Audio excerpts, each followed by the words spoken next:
us in chains. By a show of hands, who else is sick and tired of the same? 1% trying to keep us small, trying to keep us from getting out.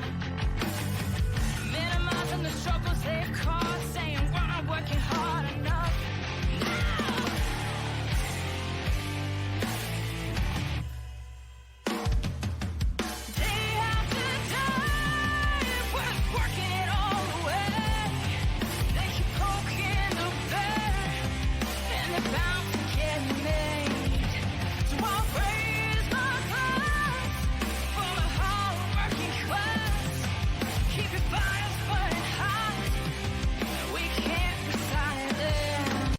Ladies and gentlemen, for the thousands in attendance and for the millions watching at home, DCK Productions proudly brings to you the greatest podcast in the world! The greatest podcast in the world? Suck it. No, you suck it. No, you suck it. No, you suck it. No, you suck it. I appreciate it if you both suck it. Suck it! We really should stop this fighting. Otherwise we'll miss the fireworks. There won't be any fireworks. And here we go. And welcome everybody to Suck It. I am the great and powerful King of Kings, Prince of all that is awesome. Derek, how is everybody today? On this 19th anniversary of one of the most tragic events in this country's history. I can only imagine what next year is going to be like on the 20th anniversary, but we're not going to dwell too much on that tonight because so many other people are, and we're here to have fun and laugh and, introduce new artists and, be fun. That's what I do here. So, before I do that, if anyone is watching Season 2 of The Boys on Amazon Prime and has not seen episode 4 yet, that last 5 minutes of episode 4 is the craziest shit I've ever seen on TV ever. That's all I'm going to say. So prepare yourself for that last 5 minutes mentally, because it will fuck you. And I can see Natasha sitting there freaking out because she probably hasn't seen the episode yet. Sitting in my green room, flipping her hands around. But that's all I'm going to say. I just got done watching it. It was fantastic. And, yeah. Yeah. So,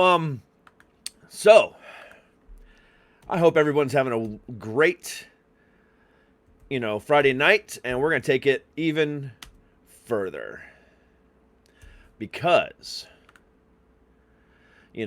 I've got an amazing new artist on the scene. She's from Miami. She's trying to make it in there in this tough world that is music. She's got a good team behind her, and she's gonna go places.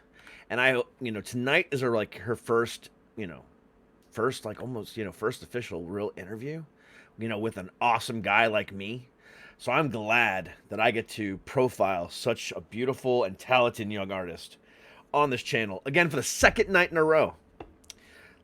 Last night we had, Madeline Kay from Juliana, who, by the way, they share the same guitarist and producer, these two. So, this is going to be kind of cool. Y'all met John Stewart last night. Well, John helps her as well. So this is going to be a kind of a cool little double day here. So without any further ado, I'm done talking. Please welcome to the show, Miss Nathasha Rumbos. Hey. Yeah. Hello. How are you? I am great. I am fantastic after hearing The Boys, oh my God, I thought you were going to say something, and I was like, oh, hell. Please don't.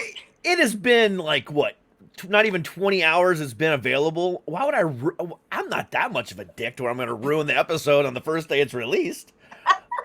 I'm actually I'm on season 2, episode 2, and let me tell you, the first episode of season 1 I was so mind fucked, like with the whole like Rob like person exploding in the first like 6 minutes of this, and I was like, this is gonna be my show.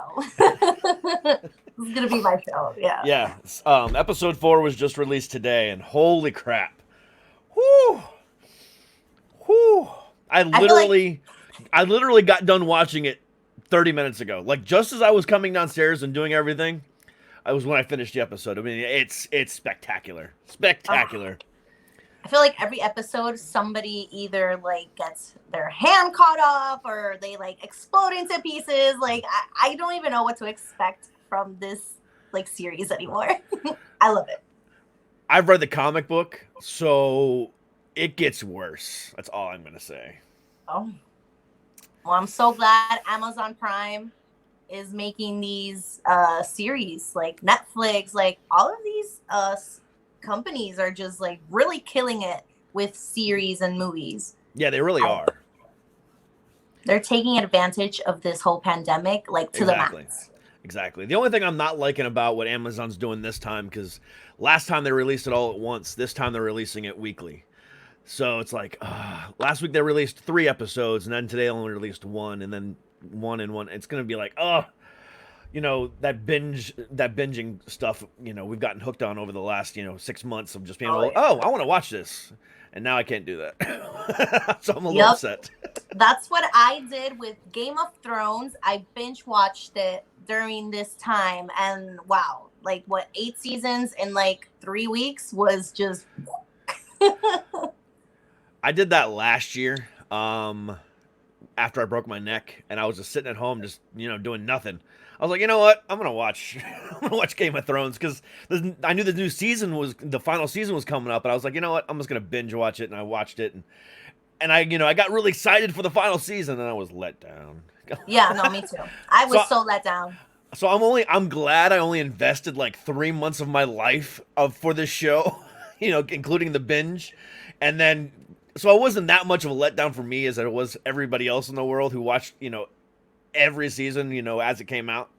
So it is what it is. But you imagine 8 years watching that, and then you get with that finale. It's like, oh, like I was wasting 8 years of my life watching your show. It's so bad. I mean, the one episode where they killed the king, that episode, like, there was only like 5 lines of dialogue. It was all just an hour and a half long battle scene, and then that was it. I was like, what the hell is this? Yeah. That was like some of the weirdest shit ever. I think after so many years of like doing it, they like kind of ran out of like, what else can we do? What else can we like portray in these episodes? Yeah, well, I think one of the biggest problems is, George R.R. Martin hadn't written the final book yet, so this was just their interpretation of what may or may not happen. Right. So he still hasn't even released a final book yet. So what he does versus what the show did will be completely different, obviously. But it's just interesting. Yeah, clearly when like everybody was like complaining about it, he's gonna be like, I'm not gonna write what they did. Like, I'm gonna write something better. I think they should have, collaborated with him more on that last season, but God, it was so bad. Just so bad. But overall, I think that series is one of my top 3 series that I've watched in my lifetime. That's pretty big. Maybe not for you. No, because I think the last season really killed it for me. Oh, but the first 7 were just so good. No, even the 7th season wasn't that great. The lead up to the final season was eh.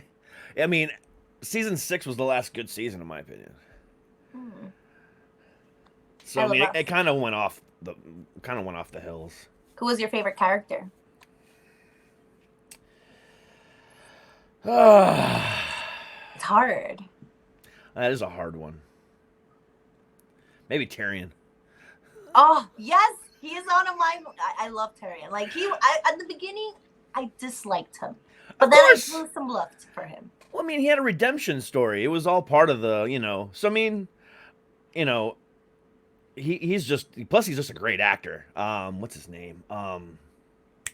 Oh, I'm really bad with like actor names. I'm really good, and it pisses me off when this happens. Yeah, because he's just an overall great actor in general. And anyone in the comments, please tell me his name is. So I don't have to look it up.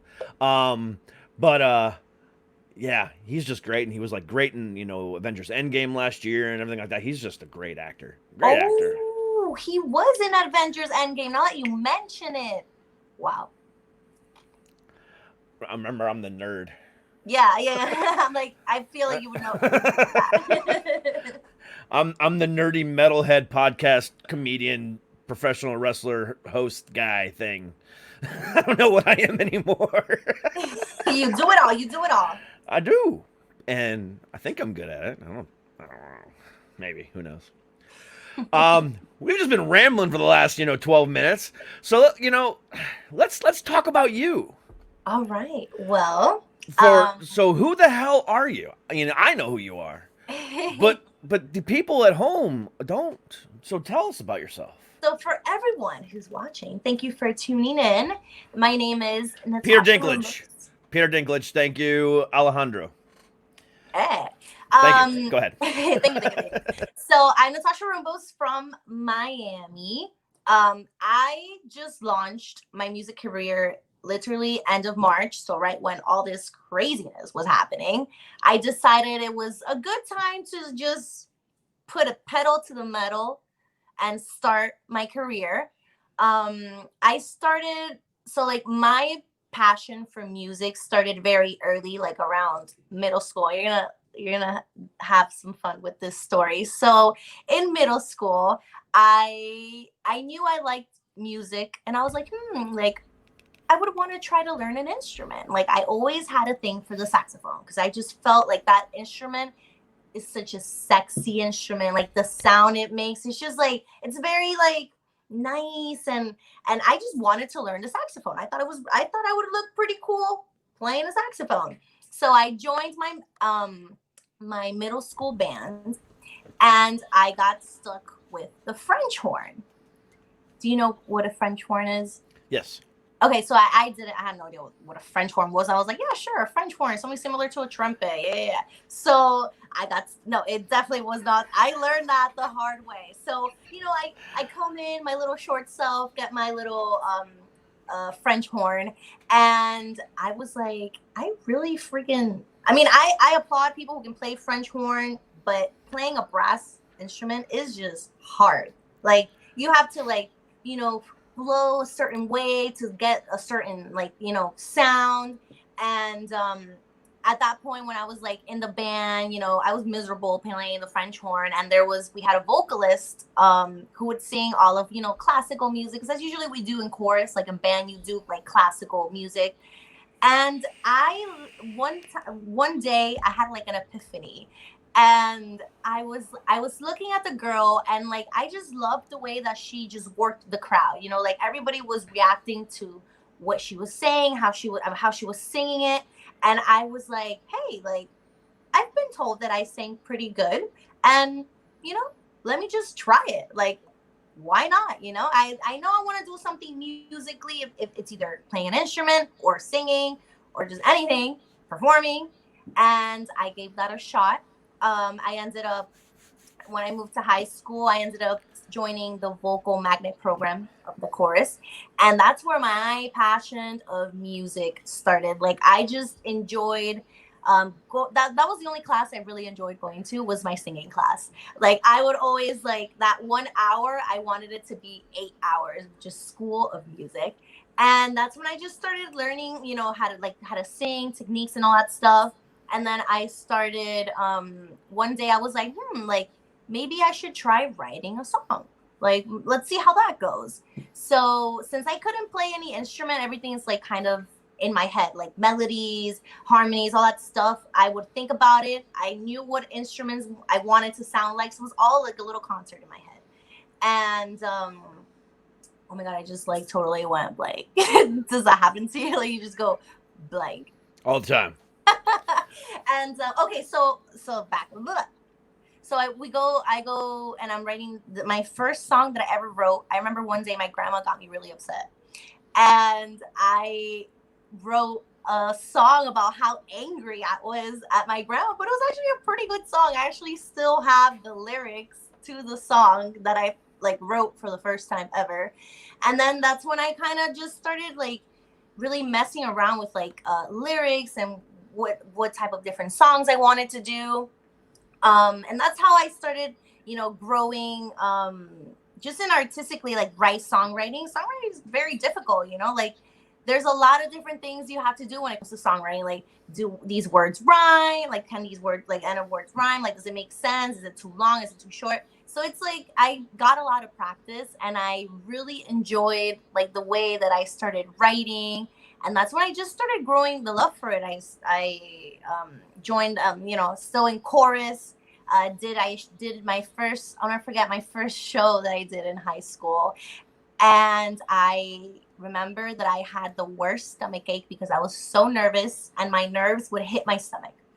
So the first time that I ever sang in front of like probably like 300 people in my school, I froze. I literally I was like, and I walked off the stage and I was like, oh my God, like, you can do this, Natasha, get it together, come on. And I went and I started singing, and everybody was just like, Natasha, like, you really have like a voice, and you really like you're starting to build that confidence that your voice can take you somewhere.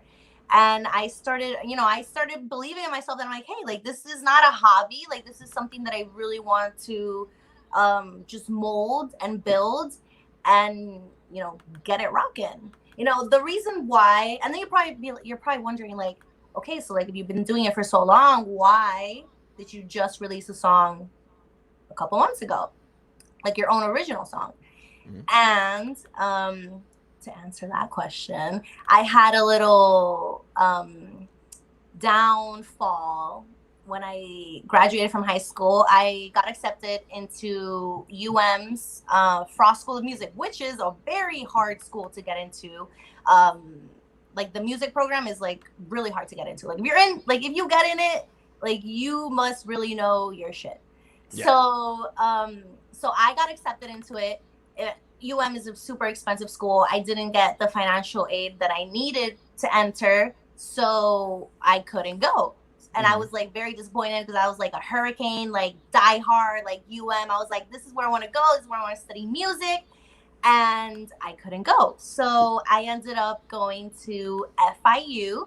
And I didn't get accepted into their music program. So I had like a breakdown. I was like, this is like the universe telling me that I'm not supposed to be doing music. And I quit music for 4 years. Like, all my college years, like, everybody who I met through my college years, nobody knew that I sang. Like, I literally just stopped singing. I was like, which is, now I look back at it, I'm like, that's so stupid. Like, why did I do that? I could have had those 4 years that I stopped singing. I could have built more on my technique. I could have, continued developing my voice. And I was just so like disappointed in those 4 years. And about a year ago, Facebook Memories, thank you, Facebook Memories, because that's the reason why I got back into music. Facebook Memories reminded me of this song that I wrote years ago, probably like 12 years ago. And it was called Party Till We Die. Okay. So, and I started listening, like, it just brought me back, oh, like 10 years ago, you wrote this song or whatever. And I started listening to it, and I was like, wow, like, I kind of just got the adrenaline. I forgot what it felt like to hear my own music being like played. Mm-hmm. And that's when I was like, I was miserable where I was working. I was working a corporate job. I hated it. And I was like, is this what I'm going to do the rest of my life? Like, sit in an office, write papers, like this cannot be what life after college is going to be. And yeah. And I just decided, I was like, I listened to the song and I was like, I miss writing. I had not written in 4 years, like 4 years of not writing. And I wish I had my little writing book in front of me so I could show you, like, literally the whole book is almost written of just different songs, like from years. And that's when I was like, Natasha, like, you're miserable right now. So might as well try to make it like make your life like the way you want it to be, and just be happy doing what you want to do, which is sing. Hmm. And I decided to just, go for it. I was like, it's now or never. And yeah, I opened up my YouTube channel, started doing covers. I started singing with a couple cover bands around Miami, like in restaurants, which is actually pretty cool because it was like it was the first time for so many years that I hadn't performed in front of an audience. So it was something very cool for me to do and kind of get back in the groove for that. Okay. And that's how it all started. I ran into, no, I didn't ran into, like literally ran into, but John Stewart, which you had mentioned, I actually connected with him through Facebook because he was looking for a vocalist for one of his country songs that he had written. And that's when we both connected. And he was like, he was like, I'm looking for a Latin singer, and I really like I like how your voice is. I like how you portray yourself. I like how you perform. Like, let's see what we can work with. And that's how it happened. Like, I came into the studio one day, I sang the song he wanted me to sing, and he really liked what I was doing. And he was like, yo, like, I have a Latin song that I wrote. Like, I'll give it to you, and let's see what you can write lyrically, and let's see what works. And then, listen, we've recorded at least like 5 songs together, and 3 of them are released right now, and it's been going good. Like, I've been getting really good feedback, and I'm just like I'm really proud of myself that I kind of just, decided to kick myself in the butt and be like, Natasha, you're good, you're talented, like, go ahead. Like, everybody in this world can do what they want to do. If you want to be a doctor, you want to be a musician, you want to be an actor, like, you work at it and you're gonna get there. And that's I guess I needed to have that mentality, like that change in how I was thinking.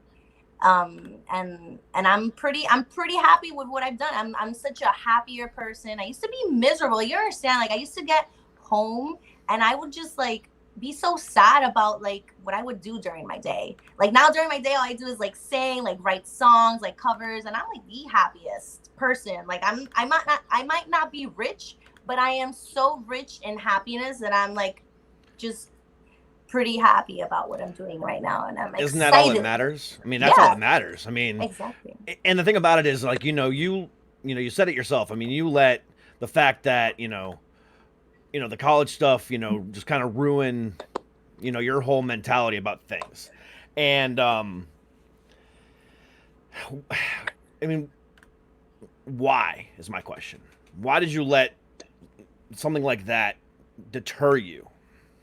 I just felt like I just had so many people that were like, oh, like, why are you gonna do music? Like, why are you gonna waste money going to school doing music? Like, I at that point in life, I didn't have so much support.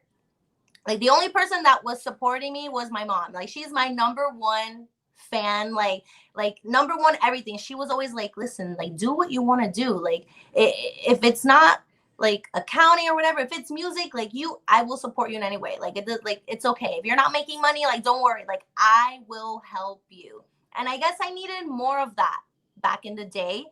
And I think I was like 17, 18. I guess I didn't have that strong mentality of just like, yo, like, don't let what people are telling you, like, affect what you're doing.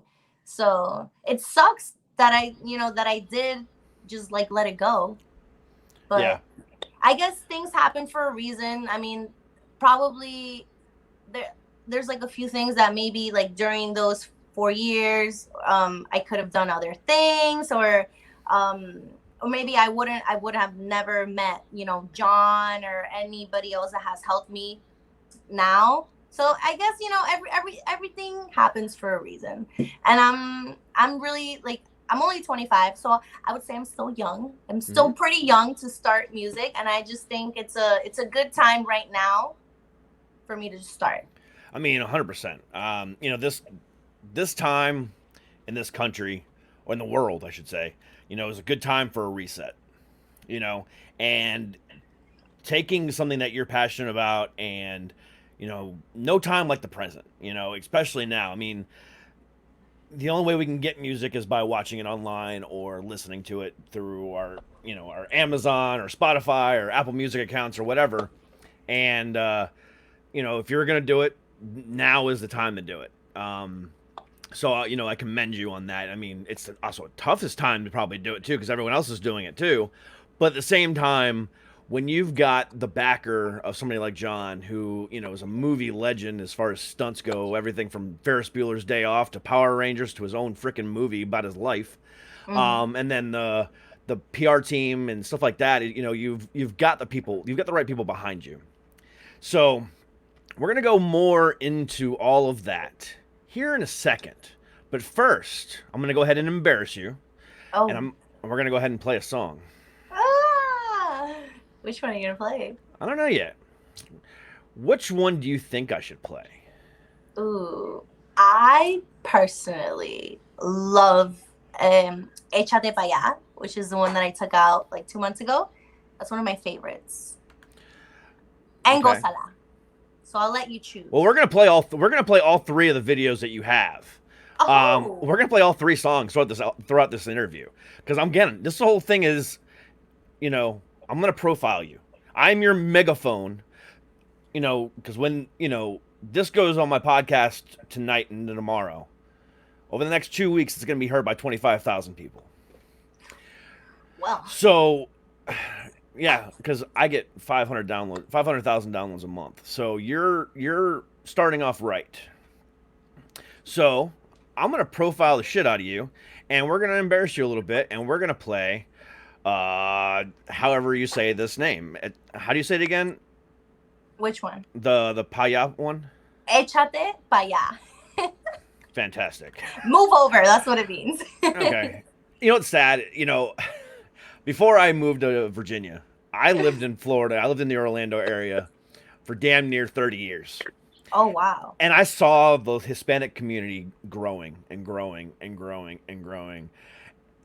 And my dumbass never said, maybe I need to learn, Spanish. Especially at the time, I was a professional wrestler, and I was also a manager for Walmart. So I'm like, all my people, all my associates below me are Hispanic. Maybe I should. And I never did. And I regret that, very badly. Especially when I meet somebody like Madeline last night, who is, just, your everyday average Caucasian who now sings Hispanic music for, I'm like, what am I doing with my life? Like, did I not learn anything when I was in Walmart hearing all these Spanish people come in? Like, no, I literally walked around with my freaking Android and Google freaking Translate just to make sure sometimes. Again, horrible idea. Don't do that. Invest in like Duolingo or freaking, whatever. But damn it. I've heard Duolingo actually really works. Like my grandma And it's free. learns English from that. Yeah. And it's free. That's that's the cool thing about it. My wife does it all the time. Even my 10-year-old daughter is doing it. But we won't go there because Derek's an idiot. Derek's been dropped on his head and hit with too many steel chairs in his lifetime to really learn anything new. My God. Which makes you unique. No, there's lots of people just like me out in this world. All right, let's go ahead and play this song and go ahead and highlight you a little bit here. All right. Yeah, Miss Jessica! And why is she coming over here? You wanna ignore me? You wanna ignore me? Now my phone! That was your phone, and that was your friend. Oh, just buy me a new phone, babe.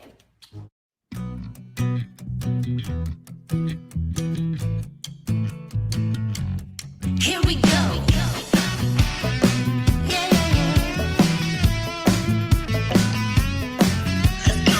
I see the way other girls are looking at you. It's a joke how much you look for this attention. I'm a very possessive type of girl.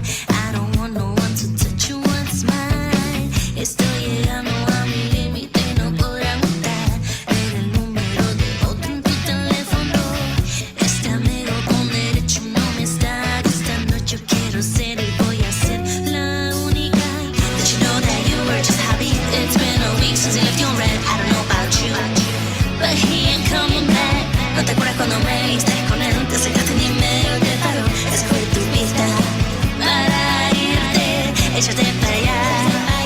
Move on over, échate para allá. Move on over.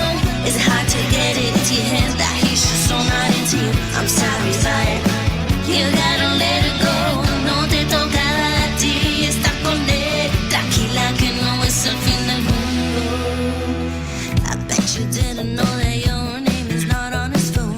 You're just an unknown number to him. Do you even have him on your Instagram? If you did, you would have seen me all over it. No entiendo por qué sigues buscándolo. Ahora tú pareces desesperada. Yo sé que él tiene la chispa para atraparte, pero amor, ya él tiene su dueña. Did you know that you were just happy? It's been a week since you left your red. I don't know about you, but he ain't coming back. ¿No te acuerdas cuando me viste con él? Te sacaste ni medio te paró. Esa fue tu pista para irte. Échate pa' allá. Move on over. Échate pa' allá. Move on over. Is it hard to get it into your head that he's just so not into you? I'm sorry, but you gotta let it go. No te toca a ti estar con él. Tranquila que no es el fin del mundo.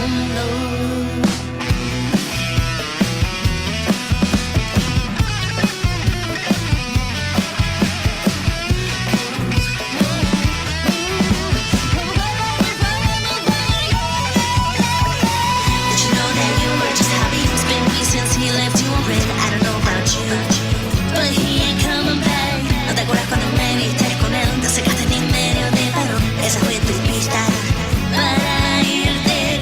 Échate pa' allá. Move on over. Échate pa' allá. Move on over. Is it hard to get it into your head that he's just so not into you? I'm sorry, but you gotta let it go. No te toca a ti. Aléjate, aléjate. Yeah.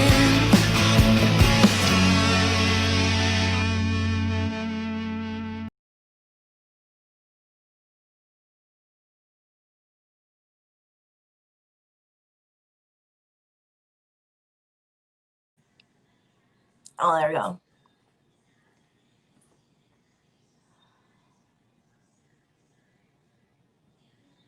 Wait, Derek, I can't hear you.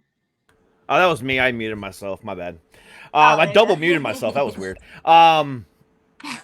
So we need to change the name of that song to "Don't Fuck with Latin Women." You would okay, so I'm gonna tell you the backstory of this song. But so hold on a second. So for those of you at home who are listening to the podcast on your way to work or on your way home or whatever the case might be, and did not see that video and just heard the song, she's gonna describe it now. However, click the link in the description of the video and of the podcast and go watch this video and you'll see what I'm talking about. But go ahead with your explanation there. So this song I wrote for my boyfriend's ex-girlfriend.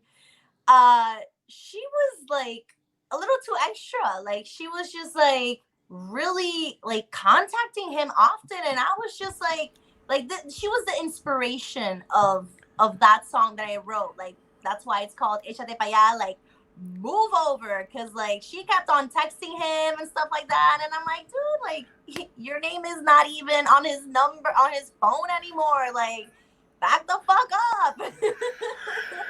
And let me tell you, like that song, and usually for me songs, like it takes a while for me to write, but this song I was just so inspired. Literally in 2 hours, those lyrics, I was like, wow, I'm banging these lyrics out, because yo, man, I appreciate that girl, because that girl really made me write a really good song. So well, let me just say, yeah. So, however, just your average dude watching that video would make the average guy say, okay, I'm not gonna date a Latin woman. Now, I'm not gonna go ahead and you played into the stereotype big time with that one. Oh. You did. Oh yeah. And I've dated, Latin girls before, so I know. We're crazy. Not all. Not all, But but the most. majority are crazy. Like they No, really not are. crazy. Passionate. Yes. There we go. We are very passionate ladies, but we do get crazy. And I mean that video shows it all. And that video, John was the one that put that video together. And I was like, okay, this is what the song is about. And then he's like, all right, I got you. And then when I saw the video, I was like, this is just perfect because it just resemble everything that I was saying. Like move over, like she's not in, like he's not into you, like like back up. Like I was like, wow, like this was just, I couldn't have like made this video any better, John. Like I was like so happy with the video. It was a fun video. It's a very fun video. I feel like a lot of people can relate to it, like in relationships, like if you are dating a crazy Latina or just somebody who's if you have a friends with benefits, and how that question that you get is like, okay, so like what are we? Are we friends? Are we together? Oh, the talk. The talk. The talk. So I feel like a lot of people can relate to that song because it's like the song is from a girl's perspective, obviously, that she's just like, I want to be the main chick. I don't want to be the side hoe anymore.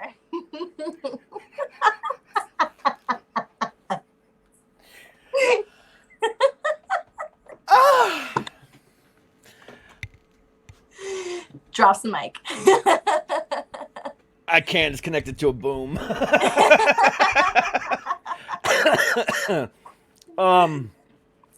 But yeah, that is the backstory of how that song got made. Is this guy still your boyfriend? Oh yes, we've been together for 3 years. Okay. And he's so supportive. When I showed him the song, he was like, "Is this about Carla?" And I was like, "Yeah." Can you tell? He really liked it. He really liked the song. He's like, I was like, well, I gotta thank Carla, for that. One thing for sure though, is the I don't. Whenever I bring on a new artist that I'm trying to profile, I don't listen to their music beforehand. I like to listen to it live on the show and give my honest feedback right from the beginning. Therefore, you get a genuine reaction and not just something I thought about all day. How can I put this politely? No, Right. It's genuine and real. And I am not in any which way, shape, or form an enjoyer of pop music, or or any type of music that is not rock. However, when I find something I genuinely enjoy, I can listen to it all the time. And with the music video along with it, that song was really fun to listen to and really fun to watch, and it was really, really catchy. It had a good lick to it. It had you could hear during the chorus, you could hear the passion in your voice and the words that you were singing, and I like that. Because sometimes what will happen is you'll get in there, you'll get into a booth, and you'll sing your brains out, and there's a verse or a chorus or just a simple line in there that you're really, really, truly passionate about. And sometimes it doesn't come in on key. Sometimes it comes off as like a scream or just a verbal, like, just letting all of your emotions out. And when sometimes, the musical engineer will go, "Oh, that was off. Let me go ahead and auto-tune that." Or, "Hey, go ahead again," or whatever the case might be. And not that you were off key in that, but you could hear the passion, especially that first chorus. You heard it, you're like, holy shit, because you changed the whole tempo and the tone right with that first chorus, and then you kind of dropped it back down, and then you went back and do it again. But it was you could hear the passion, and I love that kind of stuff. That's what's awesome about that. Oh, I'm so glad you liked it. Thank you. I mean, I'm telling you, I was very inspired. When you get inspired, like that's when your best work comes out. Honestly. 100%. Like 100%. And I always have like a little ritual, like before Like when I'm writing, I always have to have my little sangria on the side to, get the creative juices flowing. And, with all that inspiration, I had a lot of energy, a lot of feeling. Like I was in that, in that position before. So I felt like that made it, kind of easier for me to relate and connect with the song. So I'm so glad. Thank you, for giving me that feedback. I love hearing either constructive criticism or just really good feedback. That definitely will help me grow as an artist and perfect the genre that I'm attacking right now. Yeah. So thank you, Derek. You're more than welcome. So let's go ahead and remember earlier when we were talking before the show started, and I told you you're never going to experience another show like mine. Yes. This is where that happens. Oh, all right. I'm ready. So we've talked about your music. We've talked about that song. We're going to play another song here in a moment. But I want to know who the real Natasha is. Obviously, you've dealt with struggle in your life. We all have. But where does that struggle for you come from? What is like your biggest motivator? What was that thing? Obviously, you went through a big 4-year gap with music, and there was a lot of, but prior to that, and then up to this point, there's always other things going on in your life that really kind of make you who you are. What is that for you? Ooh, wow, Derek. You put me on the spot right there. That's what I do. Well, honestly, the biggest motivator for me is I want to, like, when I'm older, I really want to look back. Like, when I'm in my, when it's my time to go into wherever I go, heaven, I want to look back at my life and I want to be like, I really enjoyed every single second of my life. I gave it my all with, like, all the passion that I can give to what I really wanted to do. I think when I was working that 1 year in corporate, I think that really motivated me to, like, really push on what I wanted to do, because I imagined myself like 5 years later, like doing what I was doing in corporate, which was just answering phone calls, doing like writing press releases and stuff. And I was like, I honestly, my stomach cringed at just thinking that my future was just going to be like that. And I want my life to be, worthwhile, like just like all of these different things happening, like with music. Like once I make it, like I'm huge on in manifesting. So when I make it into the music world, I really want, making it worth it. I really want to make it worth it. I really want to pretty much not convince myself, but oh my god, what's it called? I really want to prove to myself that I can do what I'm put my mind to. Like I know that I want to sell out a Madison Square Garden one day, and I want to be in that position. Like when it does happen, I want to be like, you know what? Like I did it. Like my sweat and tears and blood and all that stuff. Like I did it. I want, like, my biggest motivation is to prove to myself that I can do it. Like, sometimes it is easy in music when you grow up with a family that either has money or has connections, and it's just easier for you to get into the music industry. But I don't have any of that. I don't have anyone in the music industry that can, put me in there or have money like that to pay people to promote, Natasha. So I want to prove myself that, like, prove to me and to prove other people that, like, if that's what you want to do and you have the talent, like, you go for it. You work hard for it, and it's gonna happen. It really is gonna happen. You really got to believe in yourself. That's the biggest motivation to me, is to prove that to myself and to make my mom proud. She's made a lot of sacrifices for me to live my music dream. Like right now, I live with her, and she pretty much pays the rent. Like I work at a restaurant. I'm a bartender on the side, and I used to work in radio here in Miami. Well, I still work, but there's nothing really happening at the moment. I work events, so I did a lot of brand ambassador for 4 radio stations here in Miami. So she could have been like a parent that could be like, you know, like, this doesn't make you money, like you'll probably not make it, so like, you know, work your corporate job, like don't quit your job. So I want to prove to her that her sacrifices were worthwhile in the end. Like that is my biggest motivation, is to like make her proud, because she freaking loves my music. I take her everywhere, to the recording studio. I take her because she loves being part of the process, and she's my biggest motivation. Like, that woman I freaking love, and she's one of the reasons why I'm like, Natasha, you need to do it. You need to do it for yourself and for her, because she's sacrificed a lot of stuff for you to be able to continue with your dream of being an artist. So yeah, I got a little teary-eyed there for a second, but my goal is to make every guest cry.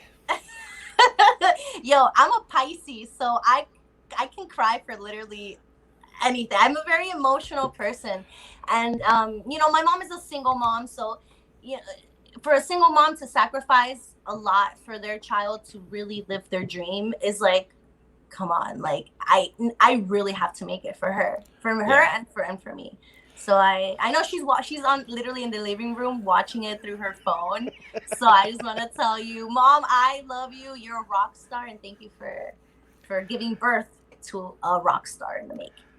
Yeah, because, you know, and the reason why I asked that question and, you know, got deep like that is because the thing about it is, so one of the things on my show that separates me from everybody else is the fact that I'm not just a talk show. I'm not just a celebrity interview show or future celebrity interview show or whatever you want to call it, and not just a comedy show, because I tell a lot of jokes as well, but I'm also a mental health show. I suffer from bipolar disorder, severe anxiety, and I've survived 2 suicide attempts. And one of the things that I love to highlight on this show is struggle, because there's a shit ton of people that listen to this show that struggle just like I do. And the whole idea behind the way I do it on the show is to let people like them know that they're not alone. That the people that are famous or up and coming or whatever the case might be struggle just like they do. And that is like a big, huge motivator for a lot of people, to know that they're not alone. And to hear, you know, any type of struggle at all, whether it's just the littlest thing, or any type of stress or any type of thing like that, you know, just lets people know that they're not alone. And I'm glad that you were able to share that with me. And, you know, I'm sure your mom struggled a lot. You know, you basically just said it. So, you know, but again, we bend over backwards for our kids. And then when they stop bending over for us, we want to throw them out the window, but still, my 10-year-old is the biggest little asshole in the entire planet. And I say that lovingly because she's my mini-me, and she's tapped into the part of the brain that mimics everything I do. Oh. And so she's become me, and it annoys the shit out of my wife, which I think is hilarious. But she'll use it against me too, and that's when things go crazy.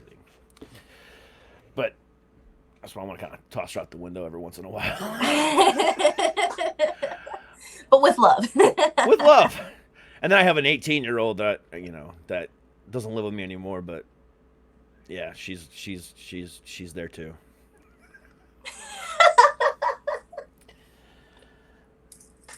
The things parents do for their children is remarkable. So, you know, I'm glad that you're giving back to your mom. I'm hoping one day that all of this comes back to me, because, you know, I'm waiting for that day. But I don't know if they're going to live that long. Yo, Derek, I can't. See, we went sad, and I brought it back up a little bit. That's what we do. Oh, It's a roller coaster ride. It's like you're riding the Aerosmith roller coaster in Disney? You know, that is the one thing I miss about Florida. Is Disney. Disney. Yep. I actually went to Disney 2 weeks ago. Very interesting with like the whole pandemic thing, like, you know, wearing masks. And let me tell you how hot it was over there. I feel like Orlando is like the hottest like place in Florida, like Yep. hotter than Miami. Yeah. It was so hot. Because you got the coast on both sides, and you know, then you got a shit ton of rivers and lakes and, you know, everything, you know, right there. Especially like as you go further east, you know, past, you know, Orlando into Seminole County area, stuff like that, where you have the St. John's and all that other stuff. It's just so humid. So humid. You walk outside and you're immediately drenched in water, and it's not sweat, it's just the humidity, and don't miss it at all. Oh. Yeah, it was a harsh day to be out there. Like, imagine drinking and having that mask on, of course, yeah. and that hotness. Like, oh my god! Like, my boyfriend almost passed out like that day, and I was Yeah. like, oh, we gotta either, like, you know, stop drinking or maybe go into some shade, because I can't have you pass out here in Disney. Yeah. See, the thing about it is with Disney, you got to be walking around, you know, with a beer and a water at all times.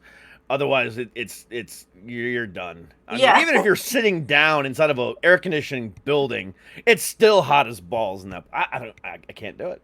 Yeah. I miss it, you know, because I walk through the gates of the Magic Kingdom and I feel like a 5-year-old again. Oh my god! You know, Literally. but the heat, I can't do it. Can't do it. Yeah, just can't do it. And the mosquitoes too. Yeah. You know, what was it?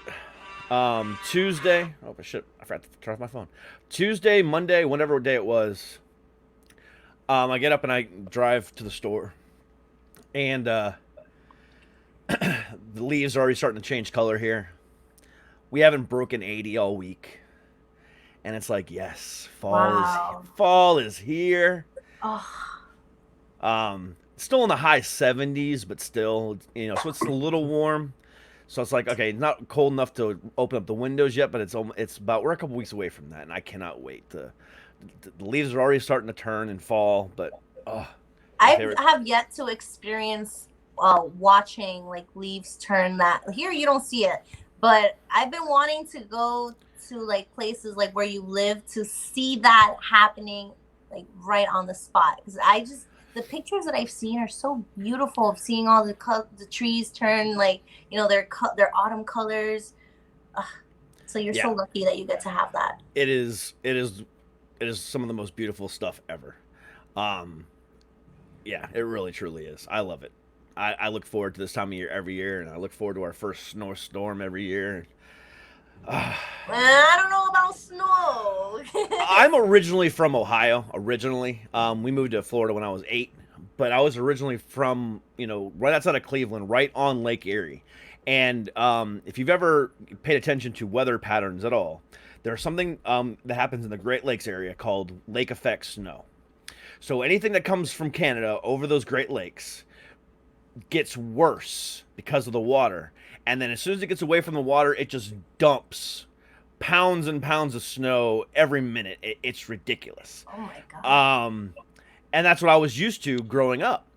And then, so I was built for the snow, you know, and spending almost 30 years of my life in Florida before moving here, you know, 28 years, whatever it was, 25 years, whatever.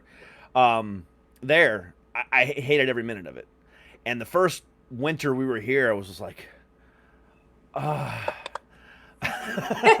like, yes, winter is coming. Yeah. In the good way, not the Game of Thrones way. Yeah. Shitty ass fucking show. White Walkers. I'm waiting for the walkers, you know, White Walker, you know, zombie, whatever you want to call them, apocalypse, you know, because then I'm going to have some fun. Oh, like for real, like in real life? For like real. Like Zombieland? Hell, oh God, yes. or Walking Dead, however you want to, whatever image you have. Now, if it was more like Zombieland, that would be even more fun because I would go find Woody Harrelson and we'd go Twinkie hunting in a heartbeat. The Twinkies. but you know, I look forward to that day too because that's that's my jam right there. That's a scary day. I don't know about zombies. Maybe aliens, but I don't know about how to feel about zombies in real life.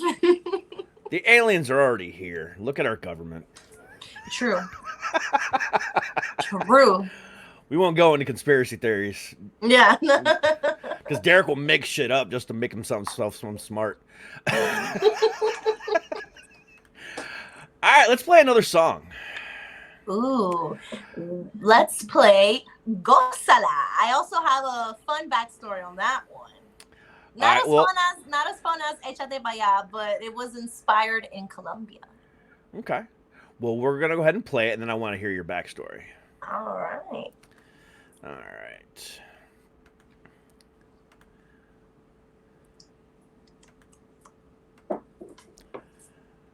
I'm having such a blast on your show. Well, I appreciate that. We've been talking for almost an hour, and I feel like it's been 5 minutes. Yeah.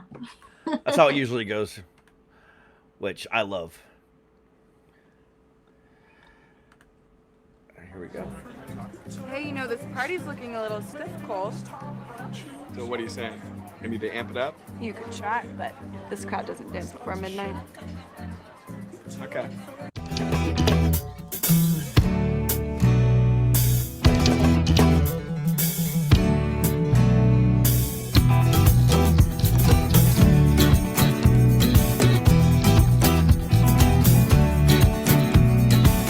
Llegó el sábado y es noche de rumbia.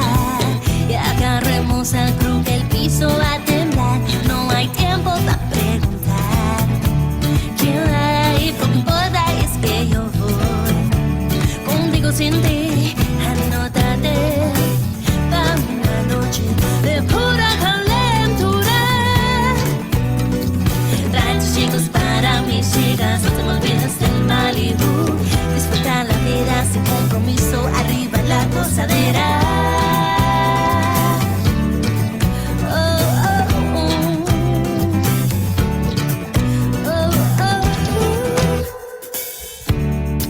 Ven aquí. Dame bailar es como yo me desquito de la mala vibra que la gente va hablando. Siempre ando moviéndome como Shakira, para vivirla hay que gozarla. Como dice Barranquilla, anótate pa' una noche de pura calentura. Trae tus chicos para mis chicas, no te me olvides del Malibu. Disfruta la vida sin compromiso, arriba la gozadera.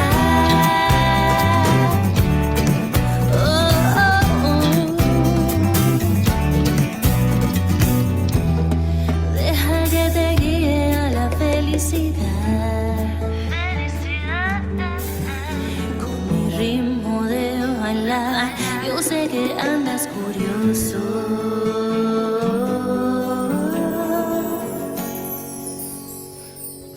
Anótate, anótate pa' una calentura. Trae tus chicos para mis chicas, no te olvides del Malibu. A disfrutar la vida sin compromiso, arriba la gozadera. A gozar esta vida sin mirar atrás. Este baile puede ser el último de mí. Gózala, gózala, vacila, vacila. Gózala, gózala y vacila.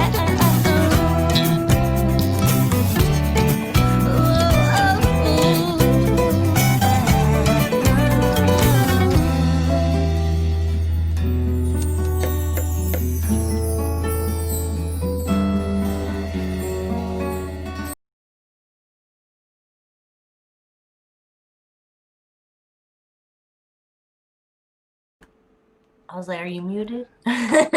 We both were. Oh, okay.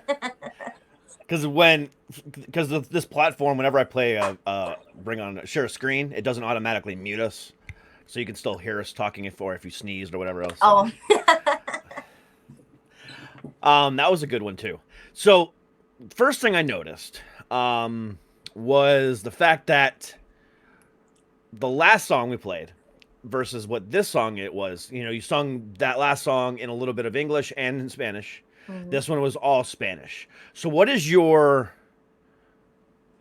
you want to go? As far as how you want to proceed. Are you going to continually do both, or what are you going to do? So I think I'm just gonna do Spanish, just completely Spanish. I was testing out the bilingual because it is nowadays there are a lot of songs that have some little bit of Spanish, a little bit English, like mixed in between. That's kind of like a trend that's going on right now. But I think I'm gonna stick with just Spanish throughout the whole song. Do you think you're limiting yourself with that? Like limiting? Yeah. Well, yes. That's why I'm like a little bit iffy on it, because then like, people who don't speak Spanish won't understand what I'm saying. But then again, Shakira has so many, fans that don't speak Spanish, but they love what she sings. And, Do they really wait. Do they love the way she sings, or do they love the way she shakes her ass? See, there's a difference there with Shakira because you don't know. True. I would have to, contact her on my phone list and be like, Shakira, No, she knows how to exploit what she's got. So that's a little bit of a different scenario there. But yeah, I think I am limiting if I just do Spanish. That's why I kind of wanted to test out the bilingual first, and because Gozala, the one that we just played, was the first song I released ever. So that was my first song, and that's why I was bilingual, because I just kind of wanted to test the waters. And then but the rest of my songs have all been Spanish. Okay. So I don't know. I really like the bilingual because you're listening to Spanish and it's like, oh, it goes to English. So it gives it like something that you don't expect. Yeah. So, I mean, if you there's a joke in my head and I'm debating on whether or not to tell it. Screw it. You could, if you take a look at someone like Selena, she was, did all Spanish and then she went, English, and then we all see how well that worked for her. There was a joke. Their songs are still playing 20 years later, so I know that the joke was, that worked out so well that she got murdered in the process. Yeah. But it's not too soon. It's been like almost 30 years. I can make that joke. It's okay. Fine. It's fine. No harm done. But so I mean, because I wanted to ask this last night of John too, because what he's doing with his band Juliana, he wants to keep it strictly Spanish, and with someone like you who has a beautiful voice and has got rhythm and talent, and the same thing with Madeline, she's got that same type of thing. I'm not gonna tell him what, because that dude is a legend. I just don't, I think it's too limiting. I don't care what you do. But I see so much more potential in doing both, because I think you're going to grab a lot of attention that way. I agree. I totally agree. I'm trying to think if I have another. I think the rest of the songs that I have are all Spanish. And there's nothing wrong with that. If that was what you chose to do, that's what you chose to do. That's where your heart is. There's nothing wrong with that. I'm just playing devil's advocate over here. Don't let me play with your mind. My job is to get answers. Regardless of whether I agree with what I'm asking or not, I'm gonna ask it. That's one thing about me. I'll ask the questions that other people won't ask because they're too afraid to. I'm like, well, I don't necessarily believe this, but I'm gonna ask it anyway. Yeah. So yeah, I just think, there, because that first song, you know, that mix of both was really, and you did it so well. You had it. It was very seamless. It was very, very seamless. It's like, wait, she's speaking another language. That's how seamless it was. But you did it well, and like I said, you couldn't even tell. And I think for non-English, non-Spanish speakers that are following your music, it gives them a better opportunity to understand what's going on and maybe pick up on a word here or a word there along with the English. Okay, I know what's going on here. Again, that's just my opinion. But I agree though. I like the bilingual more. I really do. But that's the only song that I've written bilingual. I haven't written another bilingual song yet. Yeah. But I really like the mix of English and Spanish. I feel like it sounds it's just more more catching, like two languages in one song is pretty cool. Yeah, it really is. But I mean, like I said, to be totally honest with you, again, I'm a metal guy. I mean, there's a Puerto Rican metal band called Puya, and they sing in nothing but Spanish, and I have no idea what they're saying, but they fucking rock hard. It's awesome. So, so I know there's an audience for that. And again, it's like I know they're coming out with some English stuff as well. So it's like, there's always that room, but don't let me or anybody else deter you away from what your heart desires. If you want to do both, do fucking both. If you want to do one or the other, whatever you choose, just let it be yours. And hopefully John stays by your side because he won't let this happen. But God forbid anything happens and you don't. If you ever get picked up by a major label, do not let their grubby little hands change you. Oh yeah, change the sound. That's usually what record labels do. They're like, oh yeah, we like what you're doing, and then they but can you do this and this and this and this, and then completely change your whole entire sound? Yeah, really. I've heard, and John has told me that has happened. It happens all the time. Before, so he's always like, be very aware about record labels because they just like to change your sound. Yeah. Right now, I think with the way music is right now, I think you could have a good living being an indie artist as long as you make connections. Because nobody's making. I don't care if you're on an indie. I don't care if you're on a major record label or not. You're not making money off of album sales. You're not making money off of downloads. You're not making anything. Because it doesn't matter what you have, who you are. If you're on Spotify and you have 1 million downloads, that's $5,000. That's it. Yep. So, but even then, only 1 to 3% are hitting that 1 million mark on any one song. So that your money's in touring. So again, that's where the connections come in. And you can blow yourself up if you've got the right connections. So I personally think indie is the way to be and to stay because that's your genuine who you are. And that'll give you the best opportunity to really shine on your own. Yeah. I'm pretty excited to be able to tour whenever this whole thing blows over because I really want to do like a local show here in Miami, trying to get my name around here in Miami and kind of just build from that. I've been wanting to do a show for ever since I released my first song. I'm like, yo, I'm ready to sing this in front of people. Yeah. And I feel like touring, I've never toured, but I'm pretty sure touring is like tiring, but like the funnest time of your life. And you get to grow as an artist. Like you get to deal with a lot of things you've never dealt before. And you're like, wow, like this is cool. This is interesting. Like, yeah, now touring is fun the first couple times, but then eventually takes a toll. The actual tour itself takes a toll. The stinky bus, the broken TVs inside of your dressing room, the stained carpets, the whole 9 yards.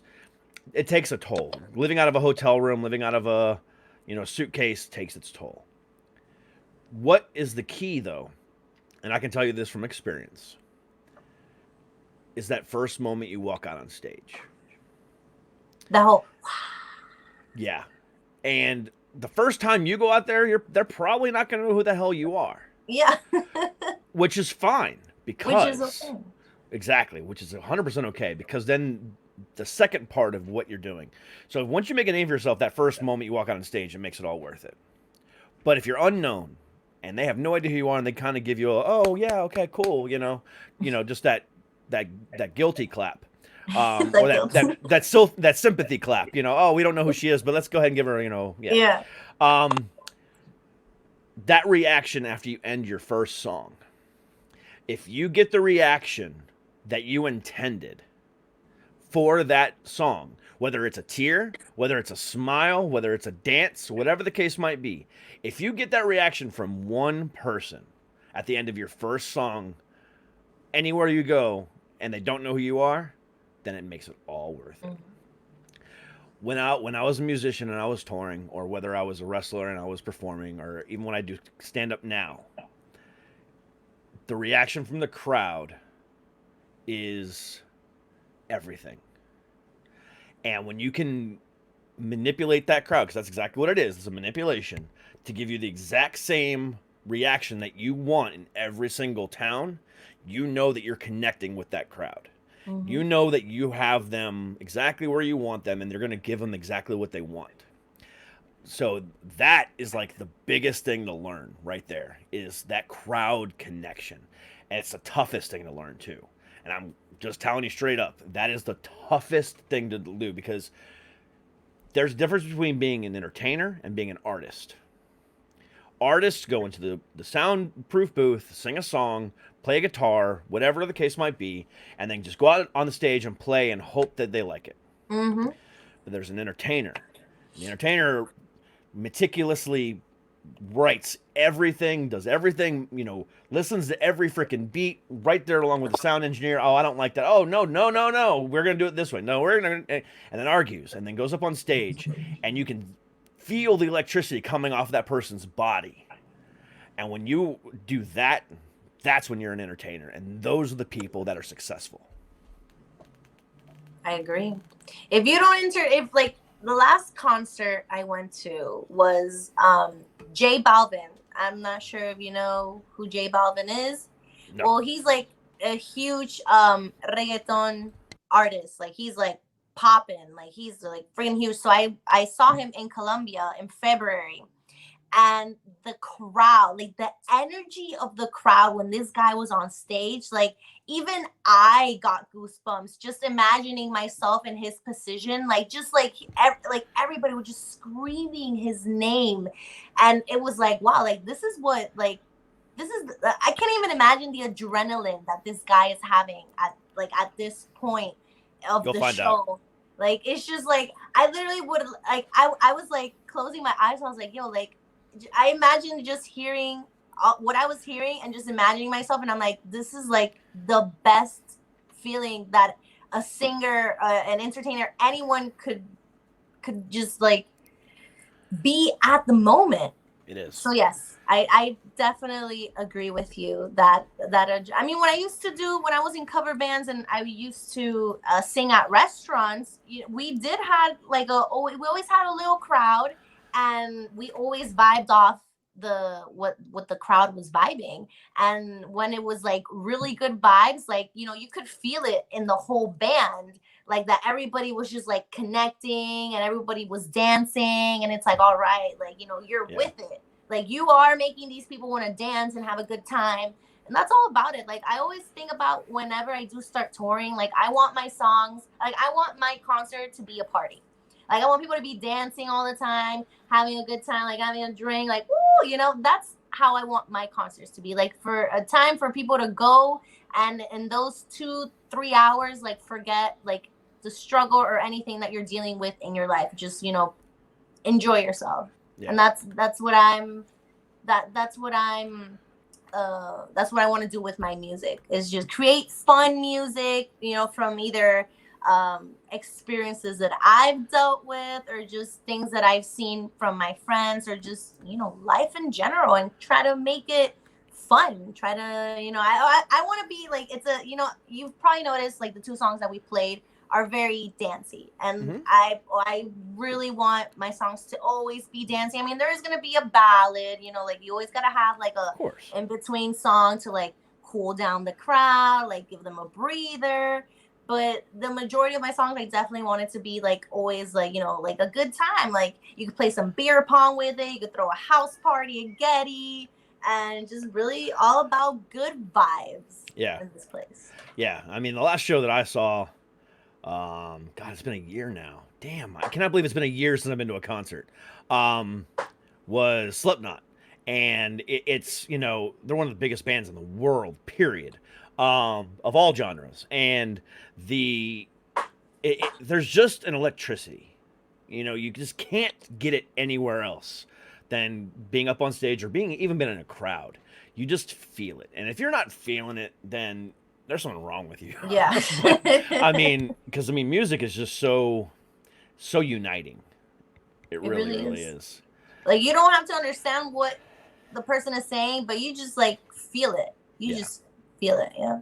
Yep. That's what I love about music. That's what I was like, yo, I'd rather be doing this than writing press releases for like whatever the hell I was writing press releases for back in the day. Like I want to connect with people. I want to, be able to just spread my music and just like, like have a good time. Like just like what Gozala is about. Literally enjoy your life. Don't hold back.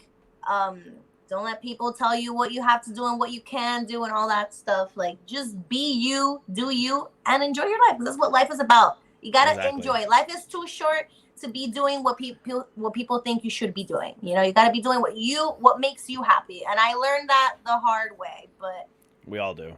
Yeah, that's what it is. All right, let's play another one. Let's do Me Salvaste. Yeah, Me Salvaste. I butchered that. That's actually the best. But hey, I could understand. If I could understand what you're trying to tell me, I'd be like, "Oh, Miss Salvaste, yeah. That's it. All right, let's go ahead and play it. All right.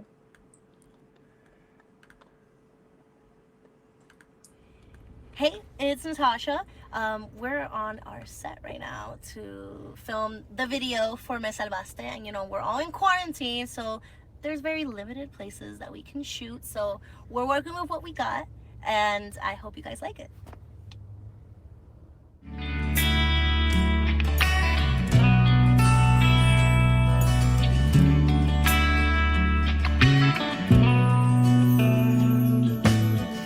Sentir tu mirar de la mañana me da cosquillas en la panza. Yo no quiero despertarme de este sueño.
And there you go. That was the ballad. I told you needed to have a You need that. chill, chill song. That was a beautiful song. One thing I gotta go ahead and give John credit to though. In this time of quarantine and all the social distancing and everything closed down or whatever the case might be, John is such a smart guy because he recycled a lot of footage, between your music videos and the stuff for Juliana. So that was really smart of him, especially the stuff of him, which just makes sense. Yeah. So that was really good, especially at a cost saving measure. Plus, it just, with all of his history with movies and TV, I'm sure he misses it. So this is his way of expressing himself now too. Yeah, he loves doing the music videos. Like, yeah. I mean, that's it. That's his first passion was being a director. Oh yeah. So he really like puts it all in, like when he does his music videos, and they're creative. I mean, we were in quarantine when we shot those videos. Like literally, it closed everything down, and we didn't really have anywhere to shoot. So that's why, like, in the second video was just me in an alley, because that was like probably the only place we could shoot a scene, and he kind of just made it work with all the other footage that he used. So it's very creative, and he knows what he's doing. I would love to hear a duet with you and Madeline. Oh, that would be cool. We did do when we first met. We were meeting because I needed someone to do harmonies, like if we ever did like a local show. When we do a local show, backup singer. So we did do some harmonies together, and both of our voices are very nice match together. So definitely, I think that can be a thing. I think that would be a great thing. Mm-hmm. Yeah, because I think you two would complement each other a lot. Now, yeah, definitely, 100%. Just throwing that out there. John, if you're listening or watching, just one song, not a bunch. Definitely don't make it a thing. Just a one. Oh, I think it would be, yeah, absolutely. Thumbs up. Yeah, thumbs up. You get a double thumbs up from me on that one. You are awesome. It's been an hour and 25 minutes almost. And you said it your best yourself. It felt like 5 minutes. For real. We've talked a lot. We joked around. We had some fun, and we learned a lot about who you are as a person, as an artist. And once you figure out your path, as far as your overall everything, because it was March, so it's only been 6 months. Mm-hmm. Your path is still wide open. You've got 10 different roads to choose from. Whatever you choose, and whenever you find that real sound of yours, because it's gonna morph over the next couple of years. You will know no limits. The sky's the limit. That's a bullshit term. No, you're gonna go. You will go beyond that, and I have a firm belief in that. And if you ever quit music again, if your mom doesn't talk you out of it, I'm gonna fly my ass to Miami, and I'm gonna talk your ass out of it, because that's. No, I did that once. I'm not doing that again. Good. No way. Because you know what, you have a beautiful soul and a beautiful voice, and even though in some of those parts you were wearing sunglasses or a lot of those things, you can still see every expression on your face. And when you weren't wearing sunglasses in those videos, you can see the passion and love in your eyes just sparkle. And it takes a true talent to be able to do that, and especially so early on in your career. So again, you know no limit. The sky is not the limit for you. You can go above that, and I firmly believe that.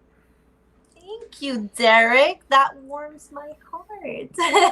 I'm glad that I give that that vibe. I'm a very sweet person, and I always hope that I can portray that whenever I talk to someone.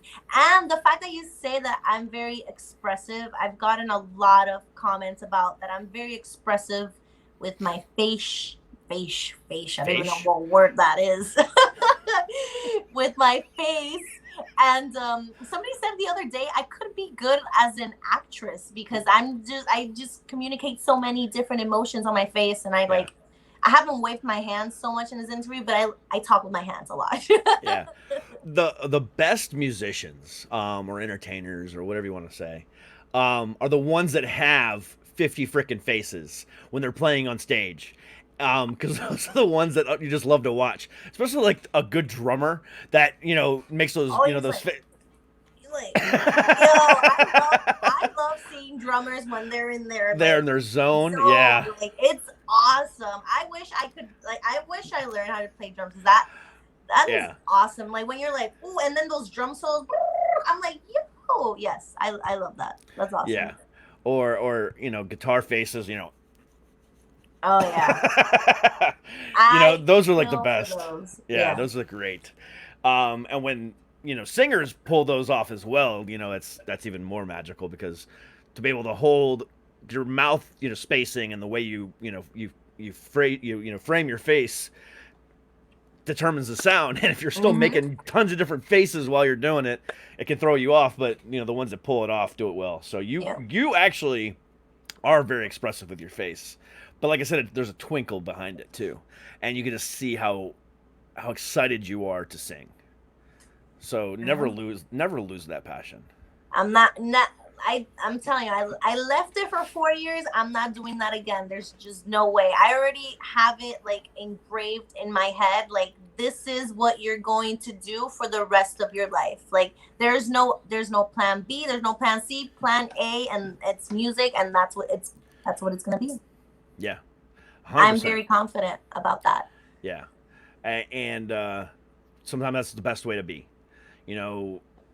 Just it's this or nothing, and when you have that mindset, things happen.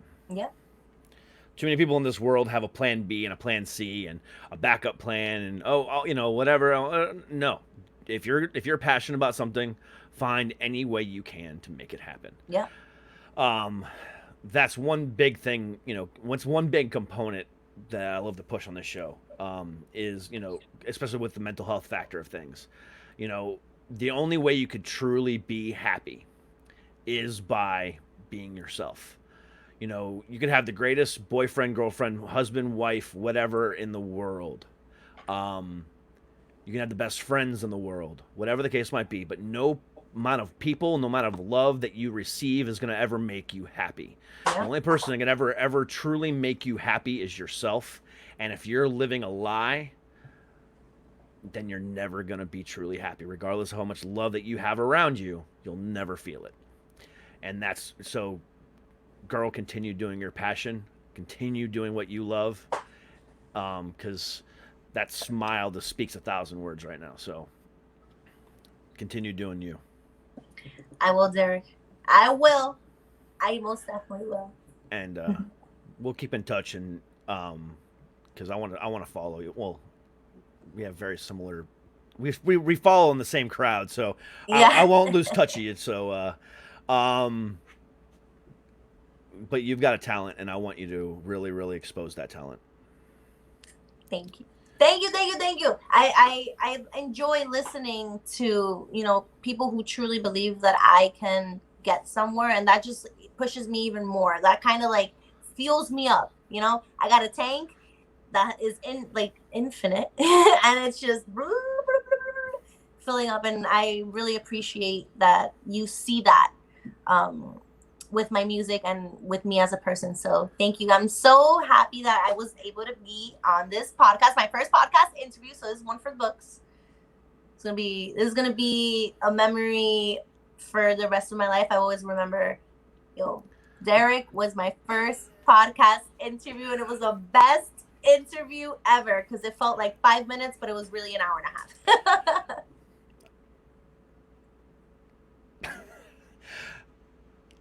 I popped your interview cherry. That makes me feel good.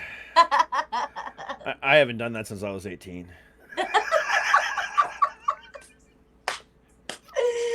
I'm dead.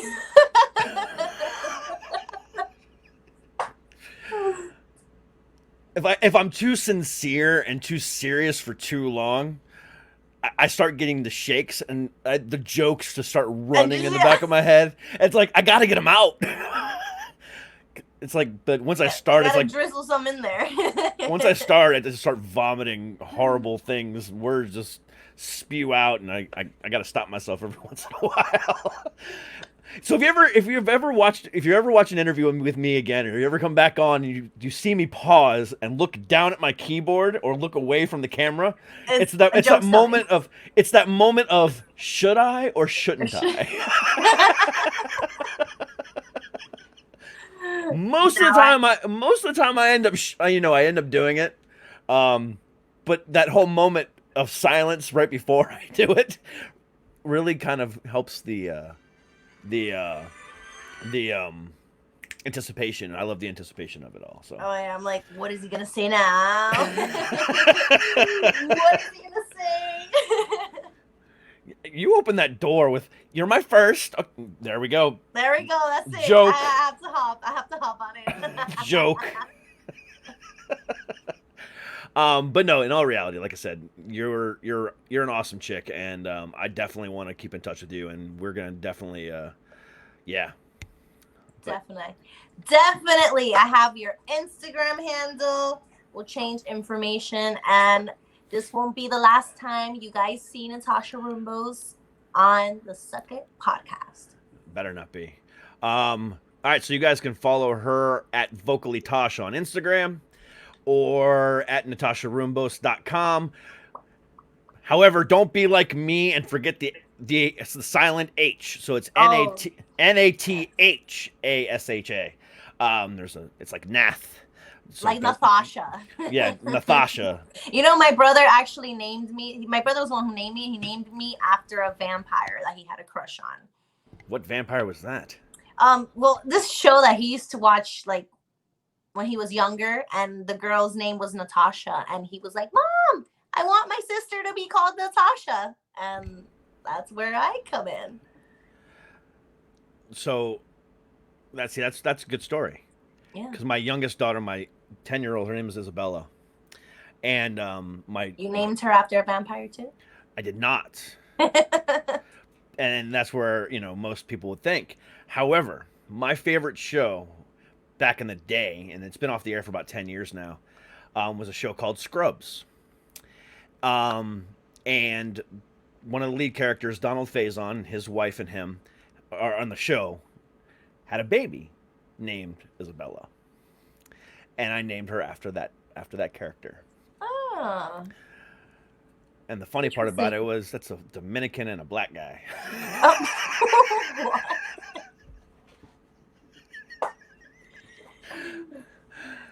Me and your daughter have the similarity that we both got named by TV show characters. Yes. But mine's much of a weirder story. Yeah.